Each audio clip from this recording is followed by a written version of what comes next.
Good afternoon, everyone. Good afternoon. Good afternoon. Good afternoon. Thank you all. Thank you, thank you. Thank you, thank you. So let me say, and I love you back, and I love you back. So let me say, my heart is full today. My heart is full today, full of gratitude for the trust you have placed in me, full of love for our country, and full of resolve. The outcome of this election is not what we wanted, not what we fought for, not what we voted for, but hear me when I say,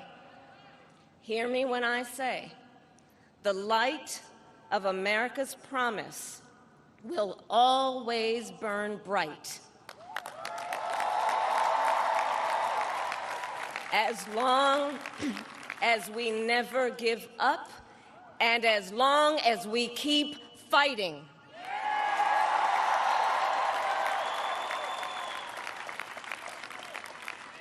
To my beloved Doug and our family, I love you so very much. To President Biden and Dr. Biden, thank you for your faith and support. To Governor Walz and the Walz family, I know your service to our nation will continue. And to my extraordinary team, to the volunteers who gave so much of themselves, to the poll workers and the local election officials, I thank you all. Look, I am so proud of the race we ran, and the way we ran it, over the 107 days of this campaign. We have been intentional about building community and building coalitions, bringing people together from every walk of life and background, united by love of country with enthusiasm and joy in our fight for America's future. And we did it with the knowledge that we all have so much more in common than what separates us. Now, I know folks are feeling and experiencing a range of emotions right now. I get it. But we must accept the results of this election.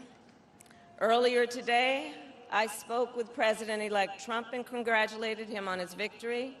I also told him that we will help him and his team with their transition, and that we will engage in a peaceful transfer of power.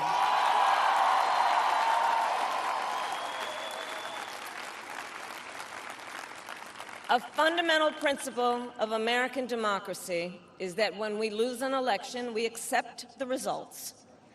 That principle, as much as any other, distinguishes democracy from monarchy or tyranny. And anyone who seeks the public trust must honor it. At the same time, in our nation, we owe loyalty not to a president or a party, but to the Constitution of the United States.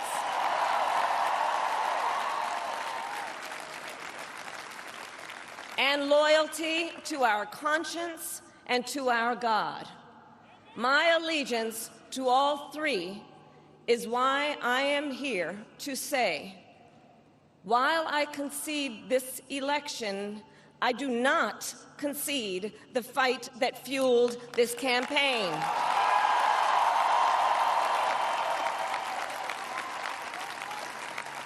The fight for freedom, for opportunity, for fairness, and the dignity of all people. A fight for the ideals at the heart of our nation. the ideals that reflect America at our best. That is a fight I will never give up.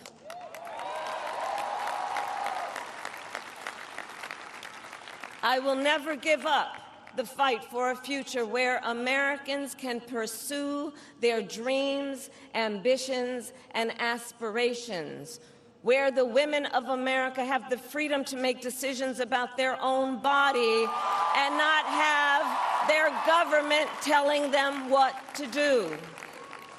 We will never give up the fight to protect our schools and our streets from gun violence. And America, we will never give up the fight for our democracy, for the rule of law, for equal justice, and for the sacred idea that every one of us, no matter who we are or where we start out, has certain fundamental rights and freedoms that must be respected and upheld.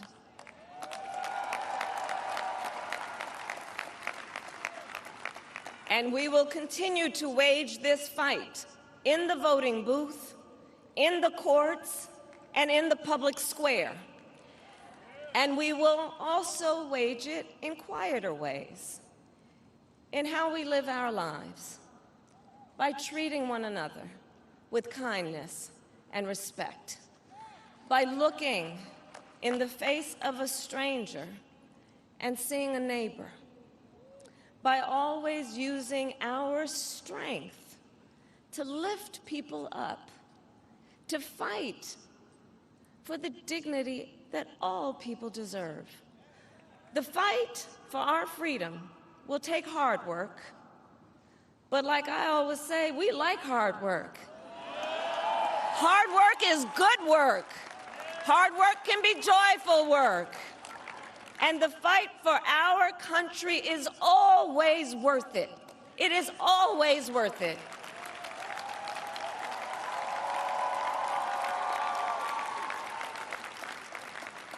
To the young people who are watching, it is, I love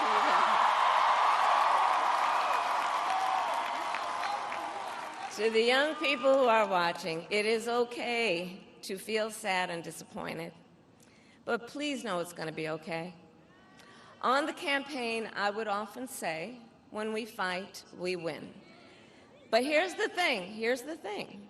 Sometimes the fight takes a while. That doesn't mean we won't win. That doesn't mean we won't win. The important thing is don't ever give up. Don't ever give up. Don't ever stop trying to make the world a better place. You have power. You have power. And don't you ever listen when anyone tells you something is impossible because it has never been done before.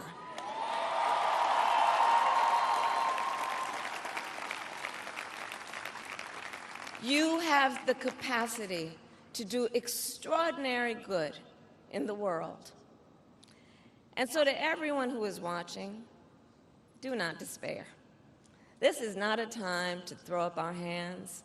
This is a time to roll up our sleeves. This is a time to organize, to mobilize, and to stay engaged for the sake of freedom and justice and the future that we all know we can build together.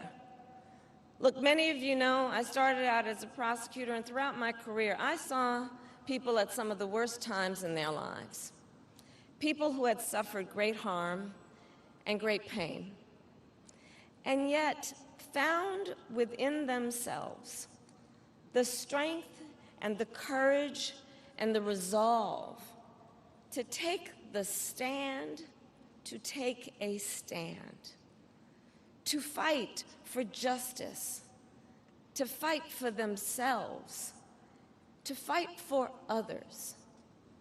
So let their courage be our inspiration.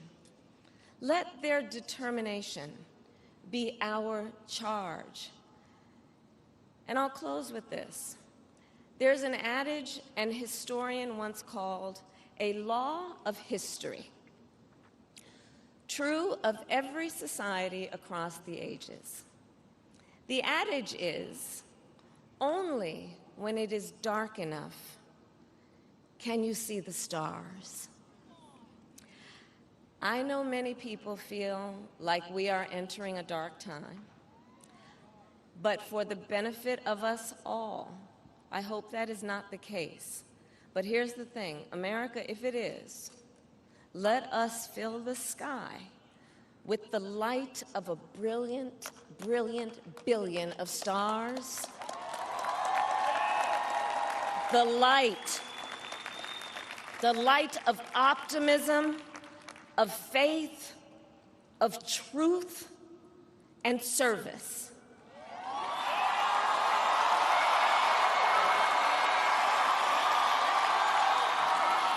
HU. And may that work guide us, even in the face of setbacks, toward the extraordinary promise of the United States of America. I thank you all. May God bless you, and may God bless the United States of America. I thank you all.